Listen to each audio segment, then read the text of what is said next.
40,000 into tiny Nippert Stadium. They say nothing good in life comes easy.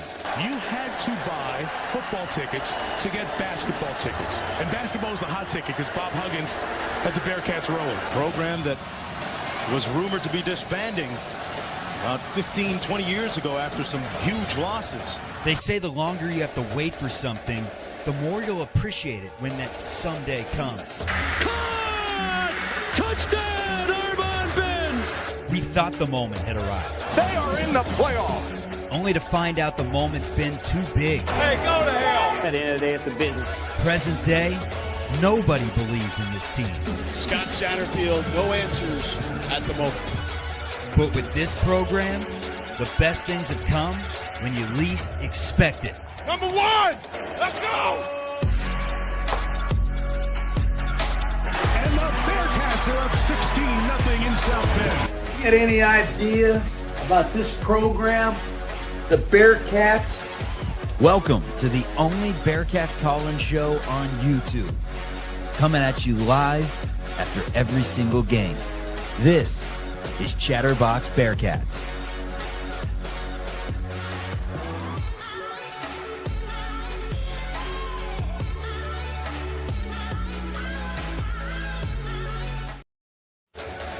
What is good, everyone? Welcome into Chatterbox Bearcats. Chuck Walter and Houdini with you. Bearcats get a victory, their first of the season, their first home game at Nippert Stadium. Final score 34-20 in favor of the Cats over Bowling Green, who's led by the former Buckeye, Tennessee Titan, the Heisman Trophy winner, Eddie George. I guess there are a lot of different routes we can go on the biggest storyline, Houdini. Mine is, 21 first downs for Bowling Green, 18 for Cincinnati. They dominate to the Falcons, time of possession 37-20. I know it's a 14-point victory. Spread was like 21.5 and still one of those spreads where everyone was on UC. I said it was a take a vacation on us parlay. Instead, the family's eating those tuna packets all week. How are we feeling? 14-point win against Bowling Green. I know Pudge the Cat was in attendance. I know all of Eddie George, Hall of Famer. That's not what you want to see. You want to see an absolute drubbing against a MAC school with a first-year head coach. That's what you want to see. I'm not going to take too much away from this game. At least we saw Sorsby be able to throw the ball down the field a little bit. Other than that, man, nothing to be too excited about here. Again, it's a MAC school. They look solid. Hey, Drew Pine, former Notre Dame guy. I think he's been to 17 schools now. But no, nothing really to take away from this game. We got the win. Didn't look impressive by any means. I wish it was, 42-0 type situation. I feel better about our Saturday than I do Oklahoma State's, our fellow companions in the Big 12, currently getting a boot to the ass, a big old belt. Yeah, 69-3 in favor of the Oregon Ducks in that game. So, hey, we won. We got to smile a little bit. We're not the Pokes today. Brendan Sorsby was the player of the game for Cincinnati. He goes 17-24, 2 touchdowns, 1 rushing touchdown on the ground. TDs looked as such. The rushing touchdown late for Sorsby was that was his contribution on the ground, and then through the air to Cyrus Allen, and then another to Jeff Caldwell. Caldwell, a top 10 catch that we'll get into in just a moment. But we got to welcome in a correspondent. Live from a wedding somewhere in America, the most dapper man ever on Chatterbox Bearcats, and that's not hyperbole, literally ever. Yeah. Good to see you. Nick Niehaus joins the show. Hey, good to see you guys. I just got one thing to say. You said Brendan Sorsby, player of the game. Jake Golday. Oh, Jake Golday. Sorry, excuse me. Beast. Junkyard Dogs. I was going to hop on and give Jake Golday his flowers because that guy's an animal. Absolute animal. Corleone gets all the hype, rightfully so, because he's been really good for 3 years. But, gosh, Golday is just fun to watch, man. So just wanted to hop on. Shout out Jake Golday. Shout out Jeff Caldwell for those 2 catches. But, I think that's my player of the game. Big night for Niehaus on the dance floor. Expect him to be going wild when they turn back time to a little Earth, Wind, and Fire. What are you getting down to tonight?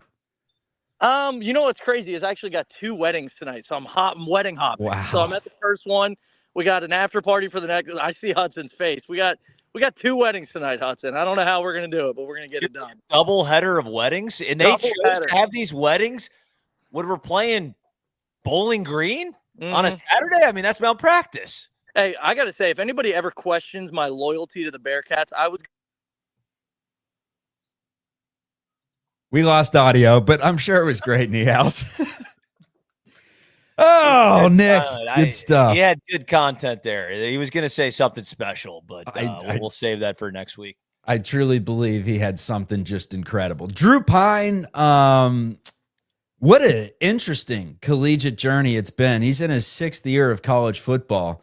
Don't ask me how that happens. A couple years there, sprinkled in just a few games, and that's how it happens. But through 22 TDs in a season at Notre Dame, felt like they didn't really trust him throwing the ball early.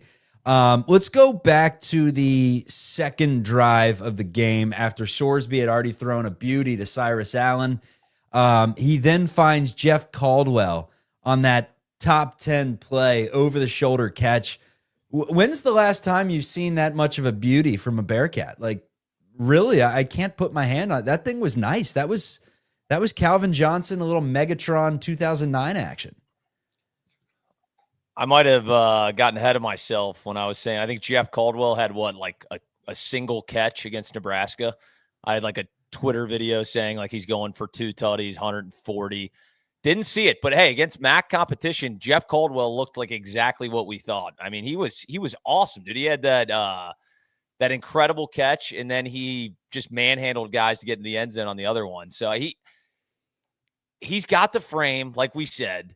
It's about, can he get space against elite level DBs? Yet to be seen. Didn't happen against Nebraska, but that catch, regardless in a vacuum, fantastic. I'm trying to think of, like, DJ Woods had a bunch of ridiculous catches, right? I'm trying to think of somebody else. I mean, Xavier Henderson, we forget it because our team sucked, but he was a great receiver as well. He had a couple of he's a great receiver for 3 games of each season, and then the last 9 he didn't get any targets. Who was our dude that played Tompkins, Kimbrell Tompkins for the Patriots? Bobcats. Speaking of the Bobcats, man, they're up right now against West Virginia at Peden Stadium. Not a great weekend for the Big 12 thus far, to say the least. It's a top-heavy conference, it seems. We'll get into some of the games in just a minute, but Caldwell led the way, 5 catches, 109 yards, and a touchdown. Joe Royer. Houdini, did your Royer wig come in yet? This wasn't going to be the game that I busted it out, but I figure every game that Royer has a catch, which will probably be every contest this season, I'm going to wear the Joe Royer wig. I think if he has a massive season, we need to get the entire student section in the Royer wigs. This is actually who's the painter? Ross? Bob Ross? This is a Bob Ross. Brennan. This is a Joe Royer, Bob Ross hybrid wig, but he goes for 2 for 104. A 73-yard catch and run for Mr. Elder Moeller. I can't believe you didn't call me out. You said Kimbrell Tompkins, and I started talking about OU. I was thinking of Brazil from OU for some reason. I have no idea why. So just let me get one of those, all right? It's a MAC 3:30 game. Give me a break. No, Joe Royer, man, like, I'd love to get him more involved, though. 2 receptions for 104 yards is an interesting stat line, to say the least. Better than 3 catches for 11 yards like we saw last week against Nebraska. I'd love to get him more involved, but, I mean, it's a long season. I think the one thing to take away from this game that's a positive, regardless, Jake Golday was everywhere, like Niehaus said. He was awesome. But Sorsby looked dialed in, and I'm not talking like, I know they're playing Bowling Green. He was getting it into windows that were super tight, regardless of who you're playing. Fantastic job from him throwing darts like we saw in the first half of last season. Hopefully he can maintain that when we start playing real teams. Yeah, 17 of 24, 333 and 2 touchdowns for Brendan Sorsby. How about Jake Golday on defense? And he had 14 tackles in the game today, 8 of them solo. He had a sack. He had a tackle for a lock. He was like a bat out of hell from Memphis, man. He was flying around. He's looking more and more like a Sunday guy. I mean, I know I said that about Schaefer back in the day, and I don't know if he really. I know he was with the Bengals for a minute. Practice squad guy. Practice squad guy, but I think Jake Golday is better than that, man. 6'4", 240. He looks the part. Stud, man. Jake Golday, good to have you. Truly. I mean, where did he transfer from again? Can you remind me? Do you have that off the top of your head? It's some ridiculously, it's like an FCS school. Lily would know. I don't. It's like Delaware Tech. Yeah, like, and the guy is, I mean, he almost immediately came into, power 4, power 5, whatever you want to call it, level talent, and immediately made an impact. Like, that guy is legitimately good. He was good against Nebraska, unbelievable against Bowling Green today. And he had that 4th and 2 when the game was still in reach. I think it was a 14-point, maybe 17-point game at the time, 4th and 2, and he stuffs the shit out of the guy. Of course, right after, like 2 plays later, Pryor fumbles and they score a touchdown. So it was kind of all for nothing. But if you're looking around just at like the talent level, and I know maybe overall it's not the greatest, but if you're looking at a guy like Golday, you're looking at a guy like Dante Corleone and Sorsby, Tawee Walker, like Joe Royer, they have like guys that are potentially Sunday guys on this roster. It's about just bringing it together and figuring it out. You know what I mean? It's like, can Scott Satterfield actually coach a roster? We're going to find out. We are going to find that out. Central Arkansas. Can I give you a little pop quiz? Who is the other? That's where Jake Golday transferred from. Who is the other Bearcat, former Bearcat basketball player that transferred in from Central Arkansas? Basketball player from Central Arkansas. Not directly, but he was at Central Arkansas prior. It was in the last 5 years. Can you give me? I think he was on Wes Miller's first team. What? The stretch big from Central Arkansas, Hayden Koval. Oh God, I don't want to hear his name. Okay, all right. I'm sorry, Hayden, if you're listening. You were a good guy, good kid. Yeah. Chatterbox Bearcats wasn't around that season, so I don't know if he got into the program. Anyways, the 440 total yards for UC countered with 372 from Bowling Green. Drew Pine, 29 of 37. Dude, I mean, that's kind of terrifying right there that Raiola was about 80% on his passes, and then Drew Pine in the game today was, I guess, 29 of 36. Do the math for me right there. That's good. That's all I got to say. It's good. The defensive backfield, once again, good at tackling in open space at times. I mean, there were some missed tackles today for sure, but the coverage, man, it's a little too easy for Drew Pine, who only went for 100 against Lafayette. Yeah, I mean, I think this is going to be a bend, don't break type of defense. And, like I said, in that 4th and 2 stop, and then we turned the ball over immediately on our own 30, and I think second play of the game, they went for a 34-yard touchdown. So, I mean, you could really probably look at this that it should have been more like a 13-34 game. But they just have to be okay. I feel like I'm talking about the Bengals defense too. It's like you just have to be not horrible, and I don't think they've been that. I don't think this is a story of UC's defense. I think they've looked better. I know it's 2 games into the season, certainly than they did last year. So I'll take it. If the offense can produce and put points on the board, so far so good from the defensive side of the ball, in my opinion. And Dante Corleone is another massive piece of this. He was in street clothes for damn near a full half with a foot injury. So we got to figure out what happens there, because that drastically shocking changes the entire complexion of this defense, and if we can compete at a high level. This is the time for a bruise to happen. The Cats have Northwestern State next weekend, and then it's a bye, and then it's Kansas on the 29th. So you're looking at 23 days to potentially rest up if you're Corleone. And per the broadcast, it was precautionary. Nothing to worry about. We're all good. But, yeah, that would have to amount, you would think, to the 98 or whatever second half rushing yards that Bowling Green had, where they were moving it pretty good for 37 minutes of the game today. I don't really have a ton of notes. To be honest with you, I took about a 15-minute cat nap between halftime and about the first 4 minutes of the third quarter. It just the melatonin gets released between noon and 6, and it got me today with that 3:30 start time. It got me. I mean, I'll be honest. I did have to drive earlier today, like in the beginning of the game. And I'll tell you this, man, I almost texted the group chat and saying like that we're going to lose this game. I hit a squirrel, Chuck, I hit a squirrel I've going done about that. 45 miles an hour today, this morning. And it looked like he was in a read option. He didn't know if he should hand the ball off or take it. He was sitting there for so long. And I go, you got to make a play. No, you have to make a play. Come on. Refused. And I'm like, I bob you weave. I bob you weave. I thought for sure he must have made a move. And I look in my rear view and he's freaking splattered.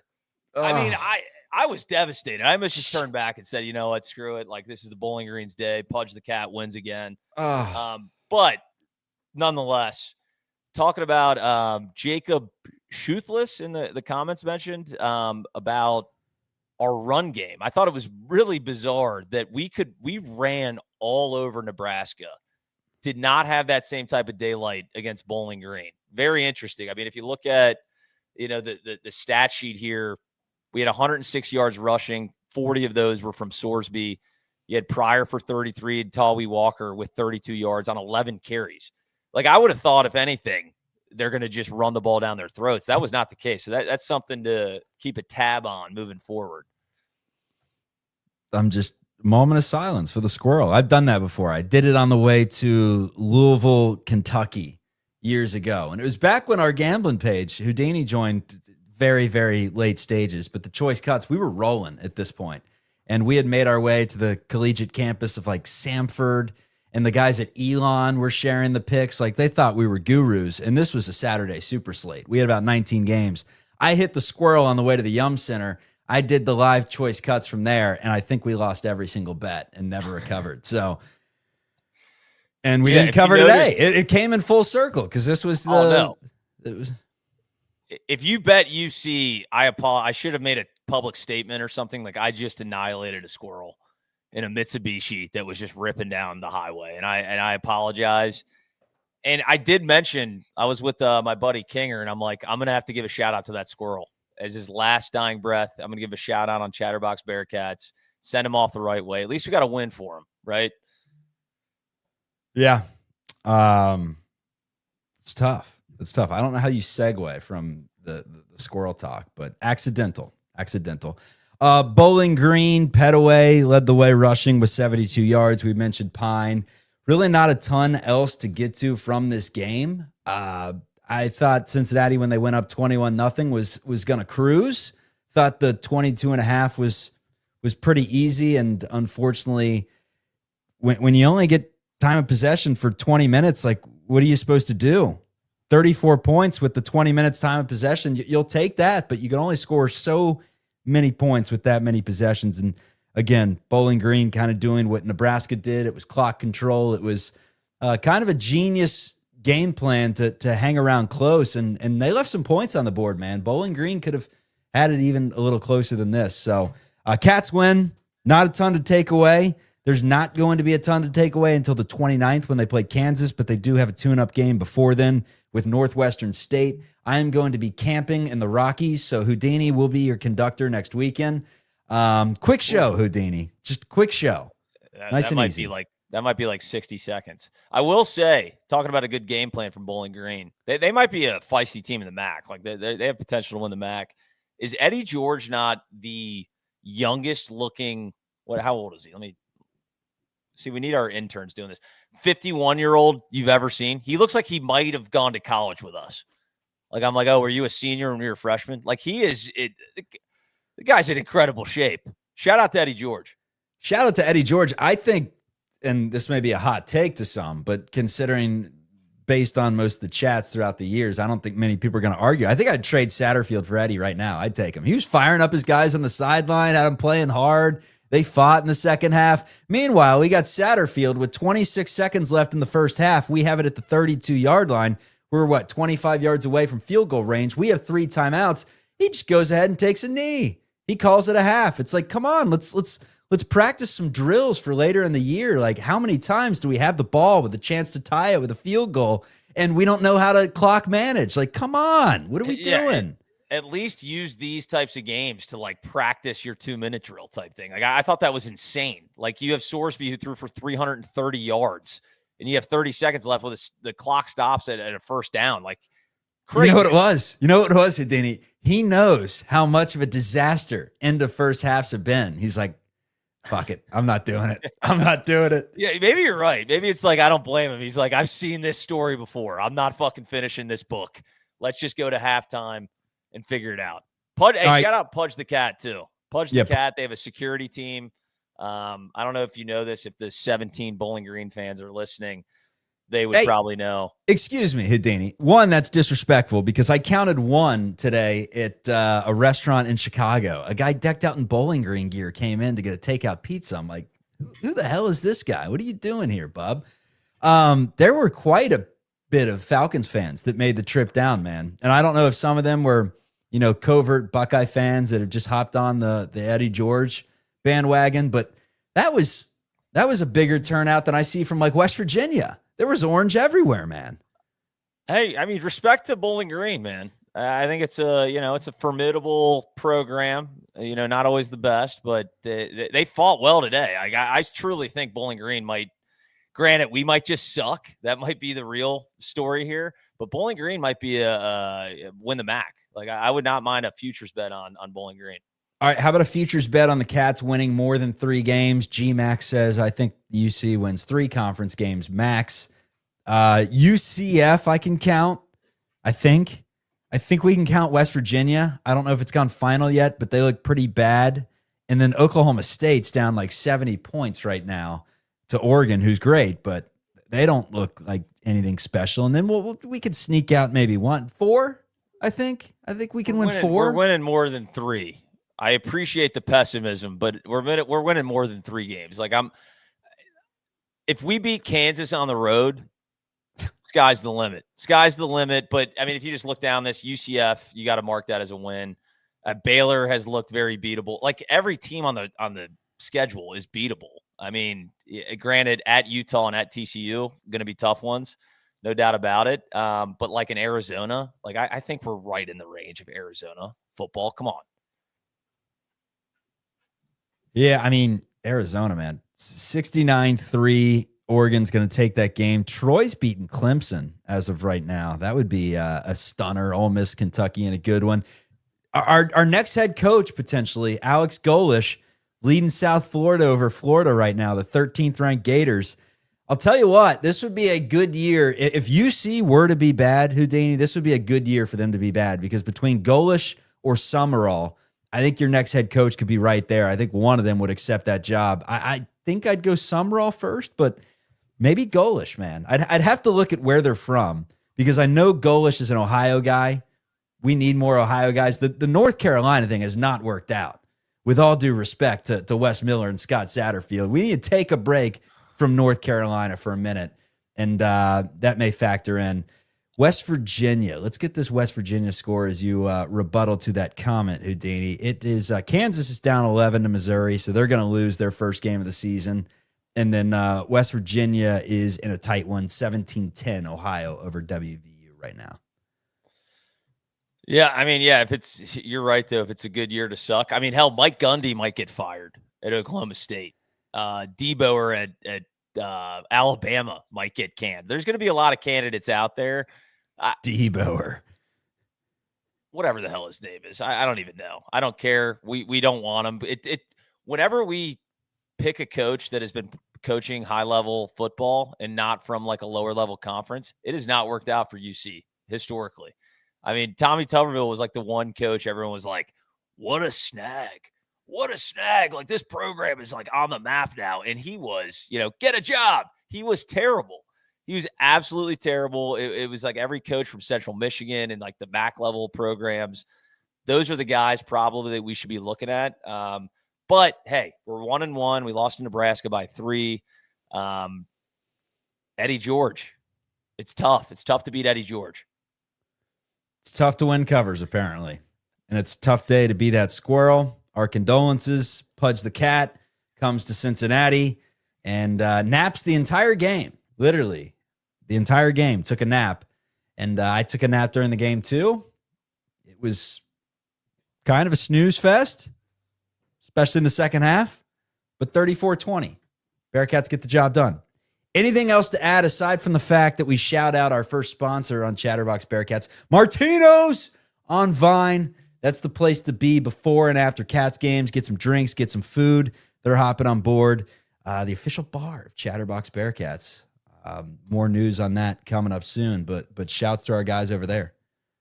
I love that, man. Martino's Short Vine. It's just a beautiful establishment. I've had a couple of buckets of beers there. It is the spot to be for Bearcats games. I can't wait. We'll tease it a little bit, but it should be fun. I don't know, post, pregame, whatever it is. Martino's, man. Great way for me to just love your bar if you sponsor the show. I'll just say that. That and we do need to get our first annual Chatterbox Bearcats eating competition there. I think we should line the four of us up for a live stream, and I think we should have. You're skeptical about this. I was going to say wings. No, I just weirdly, I have no knowledge of this, but I just think Lily could just annihilate all of us. Like he's like the guy on like Easter that ate like 86 peeps one Easter like couple years ago. Yeah. I could see him putting down like 40 wings in 10 minutes. Only eating contest I was ever involved in, an Oreo eating contest that I actually brought to the table because I thought I would win. And I did 36 Oreos, so the entire box in 4 minutes and 18 seconds, something along those lines, and was beat by our good friend Dan Laird by about 6 seconds. So I lost. I ate 36 Oreos for no reason. Didn't even win. Yeah. How many calories is that? A lot. Okay. But we're alive and we're well. Fair enough. Like that squirrel. No, you're good. Yeah. You look good. Yeah. All right. Houdini, you look good. This is Chatterbox Bearcats, everyone. We'll see you next time. Peace. Peace.